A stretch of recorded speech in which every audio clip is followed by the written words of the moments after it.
Hi guys, welcome back to my channel. ఈరోజు అయితే మనం చికెన్ దమ్ బిర్యానీ చేస్తున్నాం. నా స్టైల్లో దమ్ బిర్యానీ ఎలా చేద్దామో చూద్దాం. అవుట్పుట్ అయితే సూపర్ వచ్చింది, ముక్క కూడా మంచిగా ఉడికింది. ఇంకా లేట్ చేయటం ఎందుకు, ప్రాసెస్ అయితే స్టార్ట్ చేద్దాం పదండి. గైస్, ఫస్ట్ స్టెప్ ఏంటంటే ఫ్రైడ్ ఆనియన్స్ని ఫ్రై చేసుకోవాలి ఆయిల్లో. మనం ఆనియన్స్ అయితే గోల్డెన్ బ్రౌన్ కలర్ వచ్చేదాకా అయితే ఉంచాలి. మినిమం 10 to 15 minutes అయితే పట్టిద్ది. లో ఫ్లేమ్లో పెట్టుకోండి, లో టు హై మీడియం ఫ్లేమ్లో పెట్టుకోండి. ఇప్పుడే అల్లం వెల్లుల్లి పేస్ట్ కూడా రెడీ అయింది. ఇది చికెన్ కర్రీలోకి, బిర్యానీలోకి అండ్ మనం అన్నం ఉడికించుకునే దాంట్లోకి కూడా వేసుకోవాలి. గైస్, ఇప్పుడు మ్యారినేట్ చేసుకుంటున్నాం. ఇదైతే దగ్గరగా కేజీన్నర నుండి 2 kgs ఉండిద్ది. కేజీన్నర. ఫస్ట్ అల్లం వెల్లుల్లి పేస్ట్ ఒక 2 స్పూన్లు, పెద్దగా ఎక్కువే కొంచెం. తర్వాత కొంచెం పసుపు,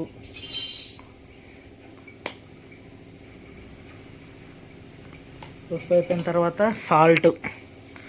కేజీకి 1.5 స్పూన్ అనుకోండి. ఈ చిన్న స్పూను 1, 2, 3, ఇంకోటి వేస్తాను పెట్టేటట్టు ఉంది, 4. కారం కేజీకి 2 స్పూన్లు, 1, 2, 3, కేజీన్నర కాబట్టి. దాని తర్వాత కొరియాండర్ పౌడర్ ఎస్టిమేషన్ చేసుకోండి. దాని తర్వాత మీట్ మసాలా,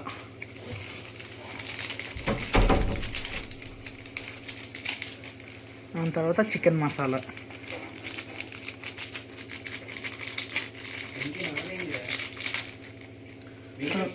దాని తర్వాత కొత్తిమీర ఒకటి, ఫ్రైడ్ ఆనియన్స్ కొన్ని, లాస్ట్లో ఫ్రైడ్ ఆనియన్స్ కొన్ని. ఏమో పైన టాపింగ్ ఉంచుకోండి. ఇప్పుడు దీంట్లోకి ఒక 2 నిమ్మకాయలు పిండుకొని ఇంకా కలుపుకోవటం అనమాట, మిక్సింగ్.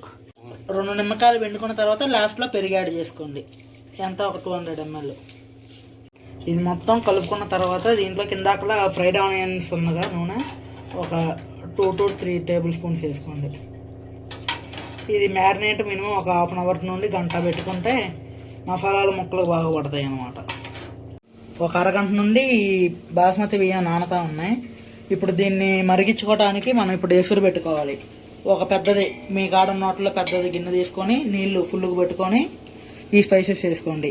ఒక 4 ఆకులు, 4 బిర్యానీ ఆకులు ఏవి ఉంటాయి వీటి వేడి వేసుకొని, ఇది ఇలాచి, ఈ లవంగాలు, మిరియాలు, స్టార్ పువ్వు, ఈ జీరా, సాజీరా అండ్ పచ్చిమిర్చి. జీరా కొంచెమే ఉన్నాడు, ఇంకొంచెం. ఇది వేసుకున్న తర్వాత ఉప్పు వేసుకోవాలి. ఆల్మోస్ట్ కేజీ కాబట్టి మీకు దగ్గరగా అంటే ఈ నీళ్ళ బట్టలే ఒక 2 స్పూన్లు కొంచెం తిప్పుకొని ఉప్పు ఉందో లేదో చూసుకోండి. ఈ మొత్తం మసిలిన తర్వాత రైస్ వేసుకోవాలి. బియ్యం. ఈ బిర్యానీలోకి చికెన్ కర్రీ చేసుకుంటున్నాం. ఈ రెసిపీ ఎప్పుడైనా కుదిరితే ఒక రోజు పెడతాలి. అది మొత్తం వేసిన తర్వాత ఆ నీళ్ళలోకి 1 స్పూను అల్లం వెల్లుల్లి పేస్ట్ వేసుకోండి. వేసుకొని కలపండి. వాటర్ ఎట్ట మరిగిన తర్వాత ఈ పైన ఇందాక వేసినవి ఉన్నాయా అవి మొత్తం రిమూవ్ చేసుకోండి. ఎందుకంటే అన్నం తినేటప్పుడు మీకే అడ్డుపడతాయి. ఒకళ్ళు ఉంచుకున్నా బాధ లేదు, నేనైతే రిమూవ్ చేస్తున్నా.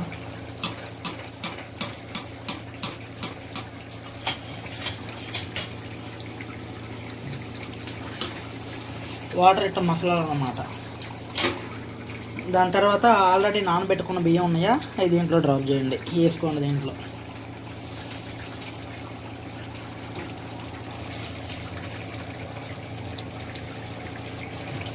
ఇది ఆల్మోస్ట్ 1/2 hour మ్యారినేట్ అయింది. ఇది ఇప్పుడు స్టవ్ మీద పెట్టుకోండి. ఈ 2 సైమల్టేనియస్గా పెట్టుకుంటే దైపంలోనే దీంట్లో ఉన్న రైస్ తీసేసి దీంట్లోకి వేసుకోవచ్చు. కొంచెం జస్ట్ ఇది ఒక చికెన్ ఒక 50 to 60% దీంట్లో ఉడికేస్తే మనకి ముక్క లోపల దాకా ఉడికిపోయిద్ది. తర్వాత పచ్చిగా ఉండదు అనమాట. రైస్ అయితే 70 to 80% ఉడికింది. మీకు ఎట్లా అంటే తెలిసిపోయిద్ది. అండ్ ఇది చికెన్ కర్రీని ఒక 5 మినిట్స్ ముందే పెట్టుకోండి, కాస్త బాయిల్ అయిపోద్ది అనమాట. ఇక్కడ మీకు నూనె పైకి వచ్చేసింది. దీంట్లో ఎక్కువైందని కొంచెం దీంట్లో వేసినాం. ఇప్పుడు ఏం చేసుకోవాలంటే మనం ఈ రైస్ని తీసేసి ఇది దాంట్లో స్ప్రెడ్ కొట్టుకోవడం.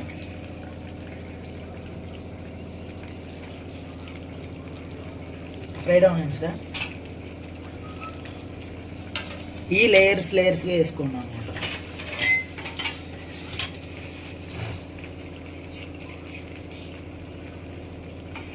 లేయర్ వేసిన తర్వాత మనకి ఫ్రైడ్ ఆనియన్స్ ఉన్నాయి కదా, అవి కొన్ని మళ్ళీ ఇంకో లేయర్.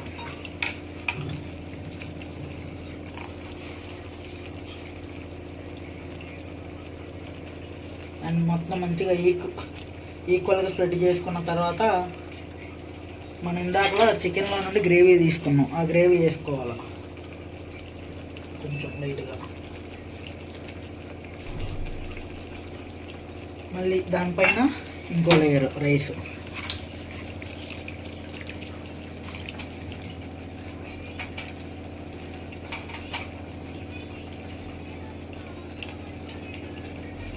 సేమ్ ఇటు సైడ్ కూడా పైకి లోపల చూపి ఆయిల్ పైకి వచ్చేసింది అంటే ఆల్మోస్ట్ ఉడికినట్టే ముక్క, అంటే దీనికి సరిపడినట్టే. ఇక దీంట్లో కూడా రైస్ వేసుకోవాలి.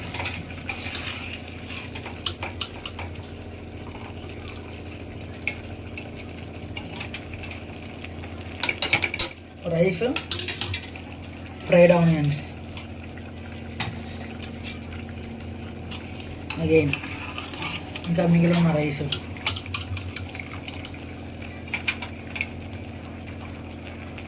స్ప్రెడ్ కొట్టుకున్న తర్వాత మిగిలిపోయిన గ్రేవీ, చికెన్ గ్రేవీ, మళ్ళీ దీనిపైన రైస్.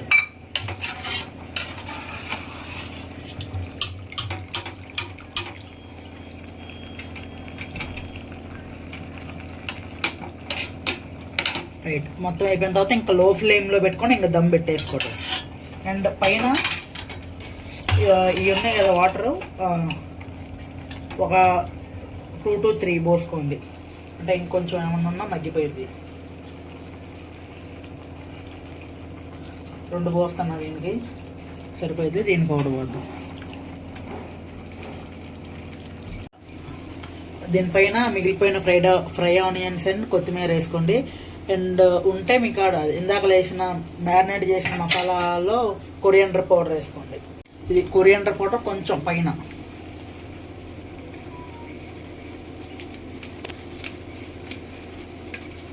ఇంట్లో కూడా కొంచెం ఇచ్చిన తర్వాత దీన్ని దమ్ పెట్టుకోవాలన్నమాట. దీన్ని మూత పెట్టేసి దీనిపైన ఎదకో వెయిట్. ఇది ప్రెషర్ కుక్కర్ కాబట్టి డైరెక్ట్గా ఇది మూత పెట్టుకోవచ్చు. ఇదైతే ఒక విజిల్ వచ్చేలాగా ఉంచండి. ఇదైతే ఒక 15 to 20 minutes సరిపోయింది. గైస్ ఓపెన్ చేద్దాం, ఎట్టొచ్చిందో తెలీదు. అంటే మధ్యలో ఒకసారి కలిపిన రైస్ అయితే పొలుగులుగా ఉందో చూడొచ్చు మీరు. ఇదో రైస్ బాగానే ఉడికింది. ఇదేమో చికెన్ కర్రీ, ఇదేమో కుక్కర్లోది. ఇది కూడా బాగానే ఉంది రైసు, పొలుకులుగా. తినేసి టేస్ట్ ఎట్టుందో చూడ. ఆనియన్స్ ఇప్పుడు మొత్తం ఒక్కొక్కటి సర్దాలన్నమాట. రైస్ బిర్యానీ అయితే సూపర్ వచ్చింది. ఈ దమ్ పీసులు ముక్కలు కూడా మంచిగా ఉడికినాయి అనమాట. ఇగో చూడండి. అండ్ ఇదైతే చికెన్ కర్రీ మొత్తం సూపర్. ఈరోజు అయితే మీరు కూడా ఒకసారి ట్రై చేయండి, మంచిగా మీ ఫ్రెండ్స్తో కలిసి ట్రై చేసుకోండి. కాశీ తిని చెప్పాము ఎట్టుందో. బాగుంది గాయస్, చాలా బాగుంది. అరే జస్వీర్ చెప్పురా రే, ఎట్టుంది, ఎట్ట కుదిరింది?